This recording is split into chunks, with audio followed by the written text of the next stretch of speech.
Looks like we're done here. Pity. This place has been a wild ride. Freely out of a Githyanki creche. A miracle if ever I've seen one. And trust me, I've seen quite a few. My first tour of a Githyanki creche. Memorable, to be certain, but the service left something to be desired. I suppose not many can boast that they've been to a Githyanki creche and survived. Perhaps that's a good omen for our chances going forward, if you're feeling optimistic. The sooner we get out of this Gith warren, the better. Oh there, wanderer.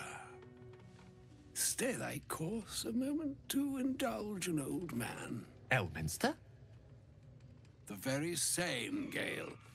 And a fair bit miffed he is, too, finding himself forced to expose his best pair of boots to so many miles of country road on your behalf.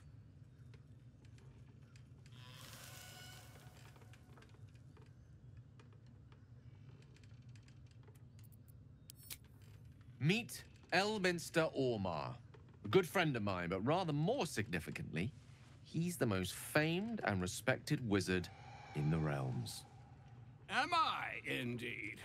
Most famed and respected errand boy, more like. I was bid to spare neither time nor my own self to find you. She sent me, Gale. You know of whom I speak. But why? Out with it, Elminster. Please. Young man, has your sojourn away from Waterdeep washed away your decorum as well as your patience? Nigh a 10-day I've gone without honest fare, worthy of the name. Drank naught but what the sky entitled my thirst. Why, some bread, cheese, and a cup of wine would appear unto me a feast. Surely you won't begrudge me a mite of rest and repast before I get out with it?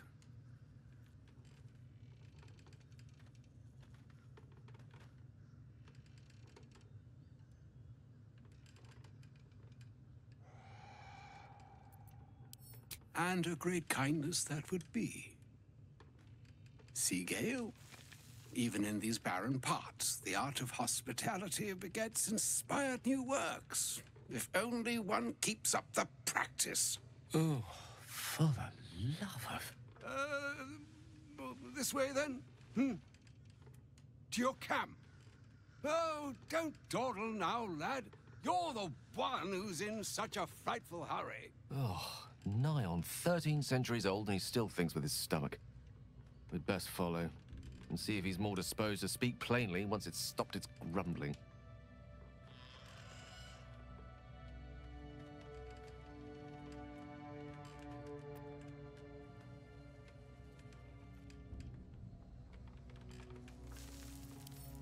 A wise choice. Better to indulge your curiosity than Elminster's appetite. Yes, what a delightful wedge of old Arthurian that was. Doesn't do to parley on an empty stomach, you know. Makes one's words frivolous when they should be grave. Plenty to digest, after all. A good deal to stew over, if you will.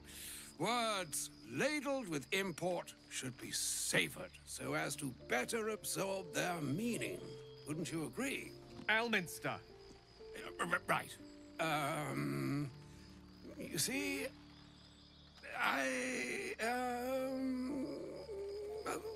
that is to say, Gale, my boy, I've come to address a most pressing matter. I'll speak as plainly as I can, forswearing the accustomed frills that decorate my speech. I'm here on behalf of Mistra. The message and the charge I bring you are hers.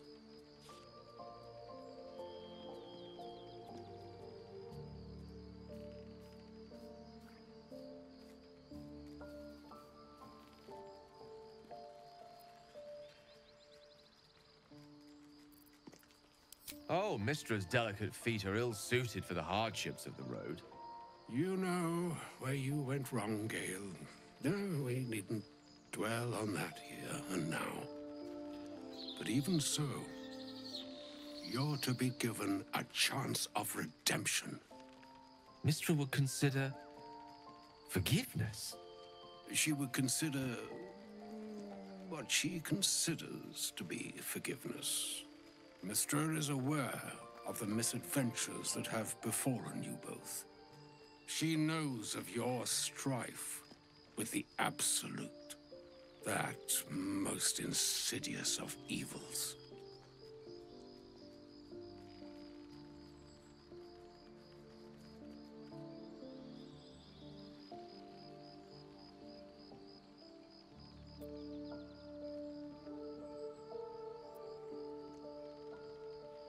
They choose the instruments of their will with great precision.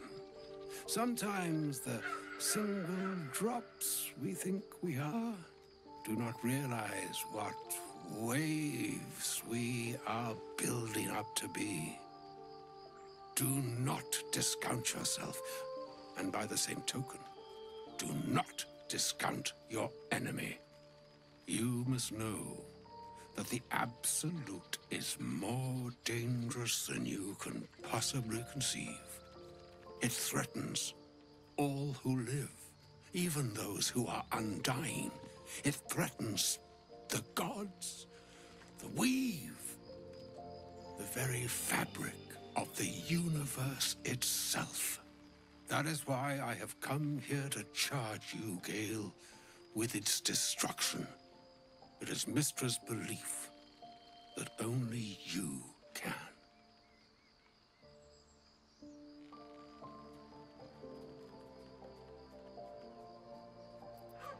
The orb.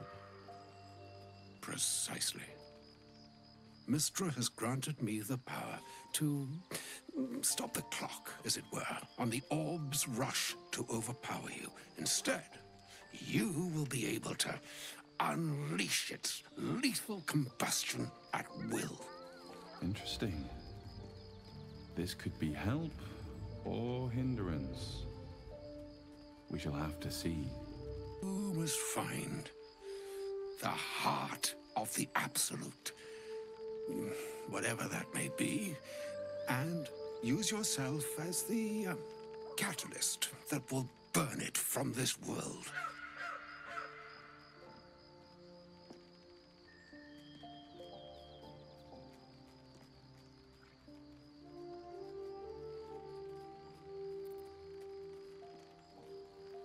He is not. But it seems that Mistra is. It brings me no pleasure saying this, my friend, but such is Mistra's will. Yours must be the sacrifice that will undo the Absolute, and for your sacrifice you will be redeemed. Such is Mistra's promise. With that, I've said my sorry piece, and need only bestow unto thee the charm I was bid. Meine hastra mistrarium, Italion, thras annas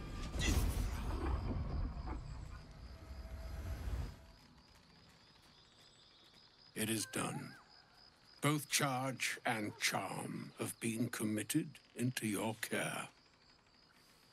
To you, I commit into care Gale himself. I count on you to shepherd him well on this strangest of journeys.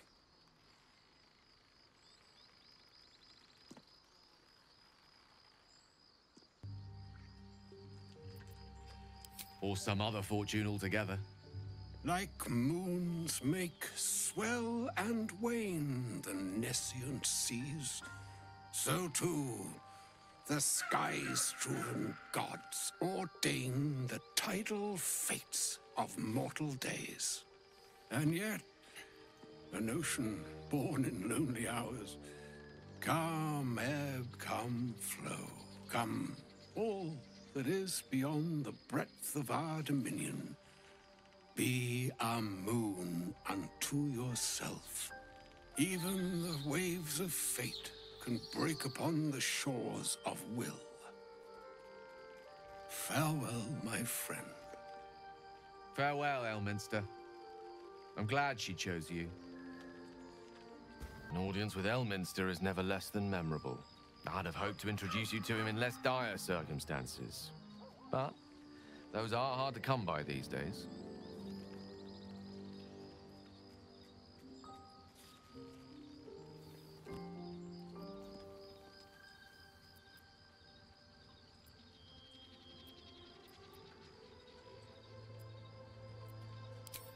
The Doddering Act is merely an illusion, one he's most adept at maintaining.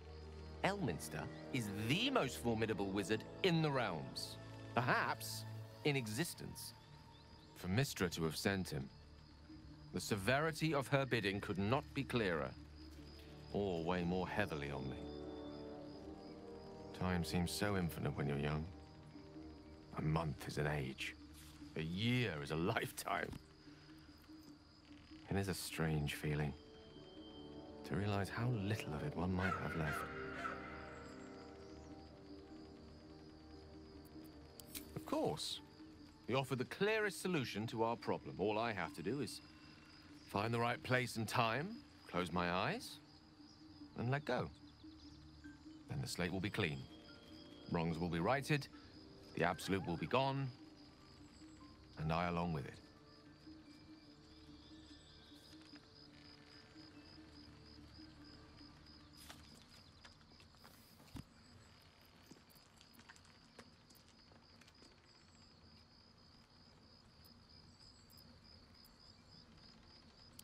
No doubt she has the power to do so, but as for the permission, Ao would not look kindly on her meddling in mortal affairs. Divine intervention has a tendency to make things worse, not better. As for Elminster, he's saved the realms more times than legend can recount. But to take on a god is no easy feat, even for him. My orb is the best chance we have, and only I can wield it. Possibly the most spectacular one ever conceived. But essentially, yes, I'm living on borrowed time, in more ways than one. Perhaps this is how it must be. That remains ahead of us for now. The heart of the Absolute must be discovered before I can stop its beating.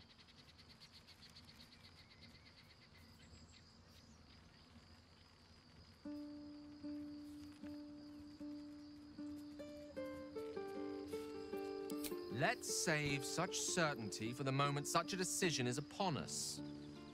We may feel differently once we know what we're truly up against. She expects those who seek to use the weave to do so honestly and with respect for its potential to destroy, as well as its potential to save. I doubt she's asked many of her followers to blow themselves up. That's a fate she's bequeathed exclusively to me. She wouldn't ask such a thing if it weren't our only means of survival. However much she's annoyed at me.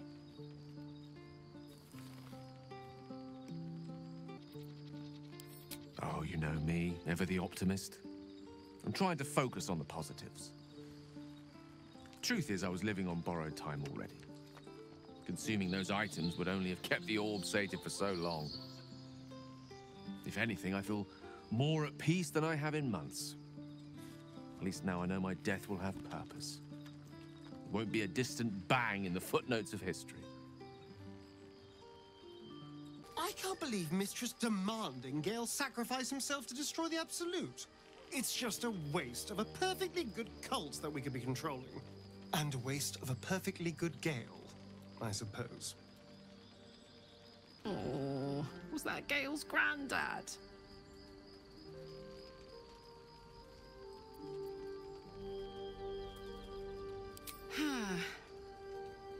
It doesn't ring a bell. But all right. Must have had something important to say to Gale if he came all this way. Good news, I hope.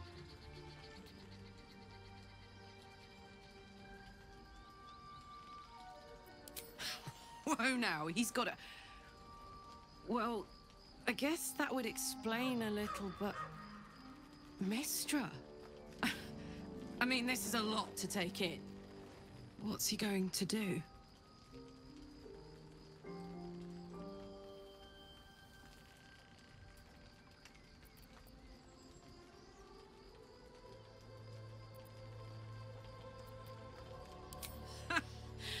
Fuck me. There's devotion and then there's stupidity. If the god of magic can't handle this without sacrificing Gale, she's no god at all. Poor Gale. He must be in bits after hearing that. I'll distract him. Tell him I haven't read a book since secondary school. Watch his face melt off. Can't believe Mistry actually expects Gale to just sacrifice himself like that. Seems like a waste of a fine mind. Elminster. Even the Githyanki have heard tell of the Sage of Shadowdale. Some of his works have been translated to Tirsu. That doesn't mean his every word carries wisdom, however. Near as I can tell, Mistry demands Gale's faith, but holds no faith in him. Why else would she demand Gale sacrifice himself, and perhaps so many others? Does she not think he can destroy the Absolute with his own immense talents? Does she not know the mighty company that he keeps? Demanding Vlaakith may be, but she acts for the good of the Githyanki people. Mistry is concerned only for herself. Bah. Perhaps he'd find forgiveness in a fiery death. But I can't help but wonder why he'd want it at all. A shame my first brush with the famed Elminster couldn't be a tad more optimistic. Listen, I might invoke the Triad from time to time, appeal to Helm, but I'm no man of faith. Not like Gale. I don't know what drives a man to consider his own death, among countless others, to be an appropriate exchange for his goddess's forgiveness. To me, it all sounds like nonsense. The faith that matters most is that which you hold in yourself, in the ones that most matter to you. Big Bomb be damned. Gale's got everything he needs to defeat the Absolute already. Talent, nerve, and powerful allies at his side. I hope he'll come to see that.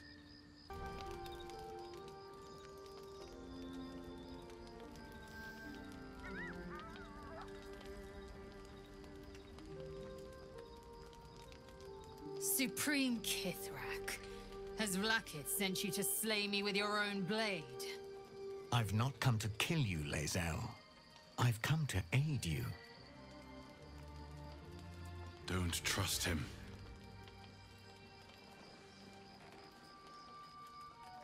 Skakek Kier Gith Shabeleth. My blade rests. Mother Gith compels you to listen.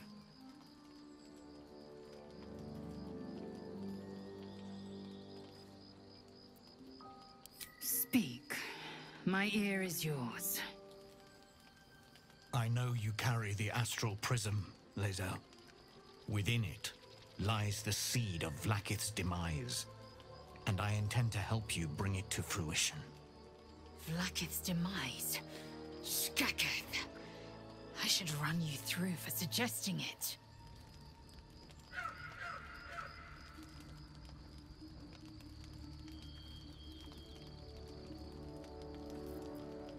If they have not said, they must have good reason, and I won't be the one to betray them. But the one inside's chosen you as an ally, protects you with their power.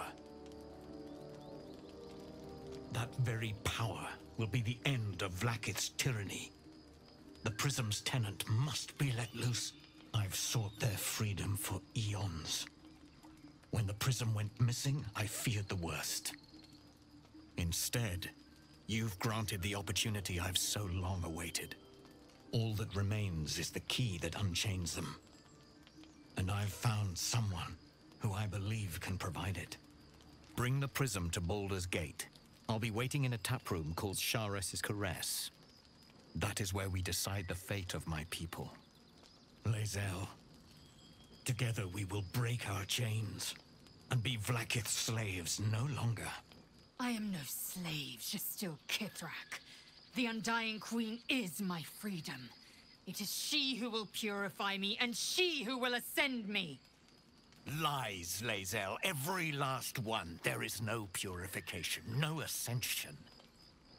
The Zaith Isk does not purify, it extracts memory and kills the infected. Nor does the Lich Queen glorify the ascended. She feeds on most all of them to grow her power and pursue godhood.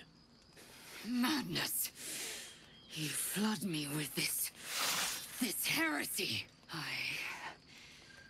I will hear no more of it.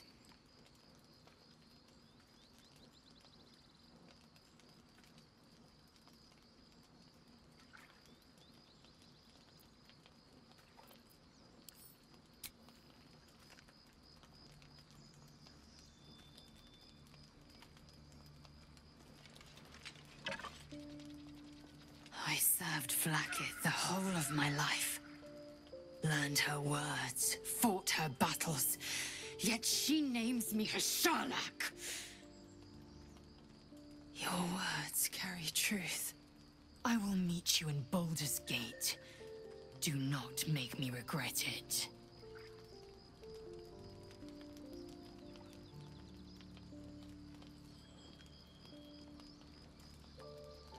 Laezel, I see Talak Magir in you, sister in freedom.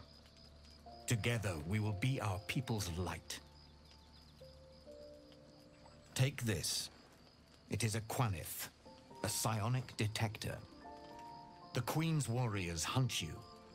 The Quanith will sound you out when you come near their portals. Hear its cry and prepare for battle, or slip away. I should go. Vlaakith's gaze pierces the seas and skies. She believes me loyal, and I can't afford her mistrust.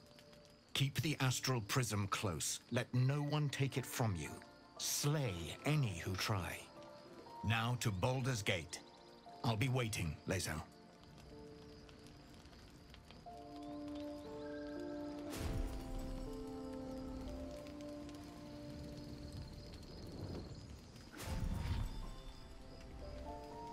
What's have to show for himself when we catch up with him, I wonder? His intelligence may yet prove the key to unlocking the artifact's secrets. We should ensure we follow up when we reach Baldur's Gate. So, Laezel's going to war with Vlaakith? Going to break her chains in Baldur's Gate? Good for her. Vlaakith Kosivim Hrath Crashhead. Only in Vlaakith may we find light. These were the first words I ever read on Tirsu's slate. But they are no mere aphorism. They are law. They are creed. The root from which the 10,000 protocols stem. Forsake one protocol, and forsake Vlaakith. Forsake Vlaakith, and be the blood and meat which sates her dragons. If Voss speaks true, if Ascension is a lie, if tadpole purification is a fairy tale, then I have not sinned against Vlaakith. She has sinned against me.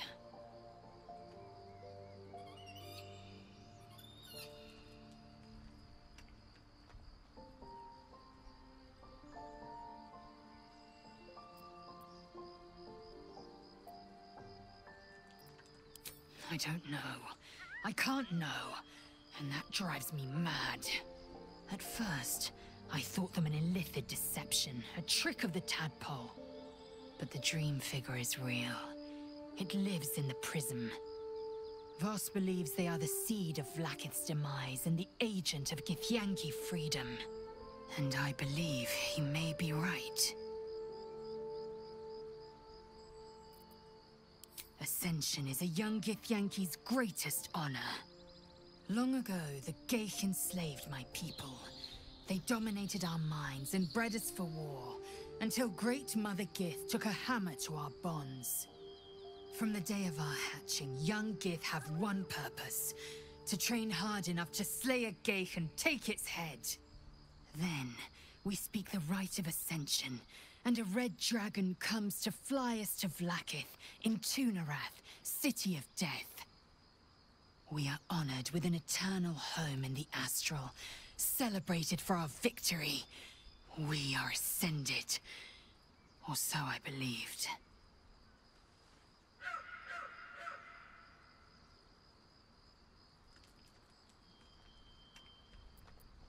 I'd never thought Vlaakith a tyrant, or me as a vassal.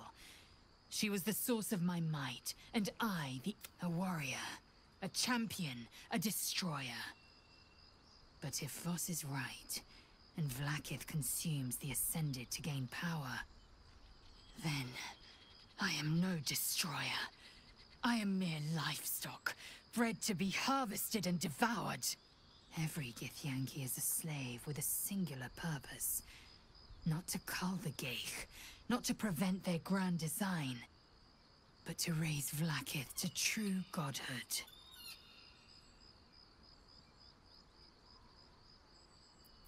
Then, when the Kithraki come for me, and come they will, I will submit to their blades. They would feed me to their dragons, and I would deserve no better. Yes, I'd like time to think. We'll meet Kithrak Voss at Chares's Caress in Baldur's Gate. Until then, be vigilant. Vlaakith's eyes are upon us. So we're going to meet Voss in the city, are we? Set the tenant of the prison free? This is all very, I don't know. I like a good caper, but I'd long for a tiny bit of status quo now and again. I didn't expect Lae'zel to turn on the Lich Queen so readily. Wonders never cease. There's a schism growing among the Githyanki people, and Lae'zel just took one step towards choosing a side. Press forward. Let's deal with Ketheric, then find Voss in Baldur's Gate.